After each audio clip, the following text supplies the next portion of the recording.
जय सियाराम, जय सियाराम, जय सियाराम। भगवान रामचन्द्र राम जानकीले मलाई त्यहाँ मन्दिरमा नआइज भने त होइन होला नि त। आज हामीले यो सभा सुरु हुनुभन्दा पहिला मौन धारण गर्यो, 1 मिनट मौन धारण गर्यो, सबैजनाले मौन धारण गर्नुभयो। तर याद गर्नुहोस् त्यो मौन धारण पुरै देशभरि किन भइरहेछ त?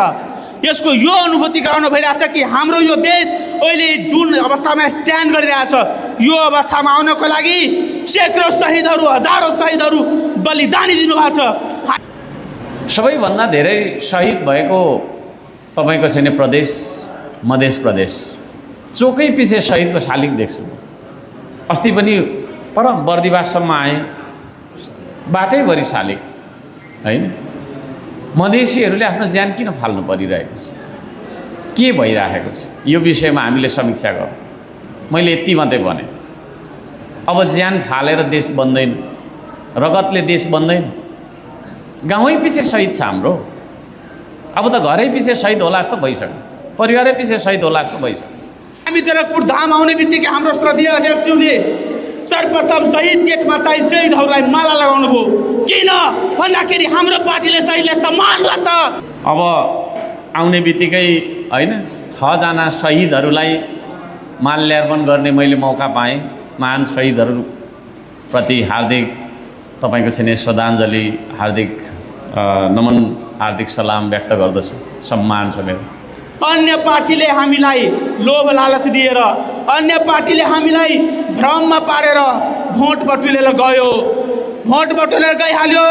तर अहिलेको अवस्थामा हाम्रो देशका लागि, हाम्रो समाजका लागि, हाम्रो ठाउँको लागि बोलिदिने कोही छैन।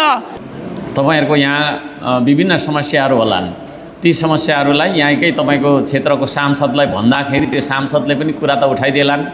तर त्यसरी यदि कुरा उठेन भने, सदनमा बोल्नुपर्ने विषयहरू केही छ भने तपाईँहरूले मलाई तपाईँको चाहिँ के अरे त्यो जानकारी पठाउन सक्नुहुनेछ। विभिन्न हाम्रा साथीहरू हुनुहुन्छ, उहाँहरू मार्फत पठाउन सक्नुहुनेछ र म त्यहाँ गएर चाहिँ नि तपाईँहरूको दुःखको बारेमा सदनमा होइन सरकारलाई प्रतिनिधि सभाको बैठकबाट अवगत गराउनेछु। तपाईँहरूको समस्यामा म सधैँभरि नै लागि नै रहेको छु, लागि नै रहन्छु।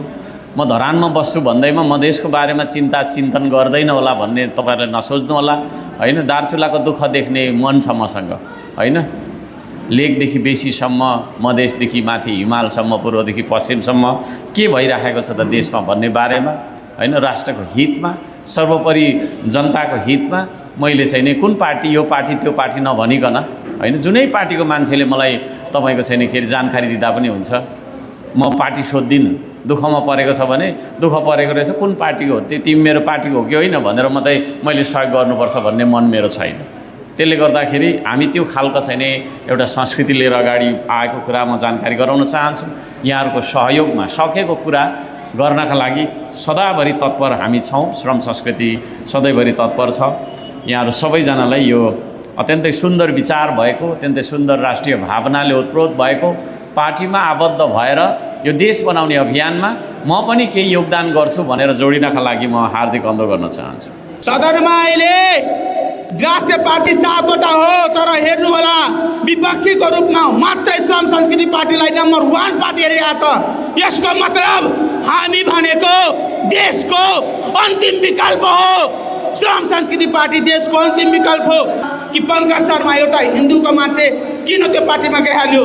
धेरैजनाको प्रश्न छ। मैले आज त्यो प्रश्नको जवाब दिन चाहन्छु, सबै जनसमुदायलाई जवाब दिन चाहन्छु। म देश बनाउनको लागि आएको हो।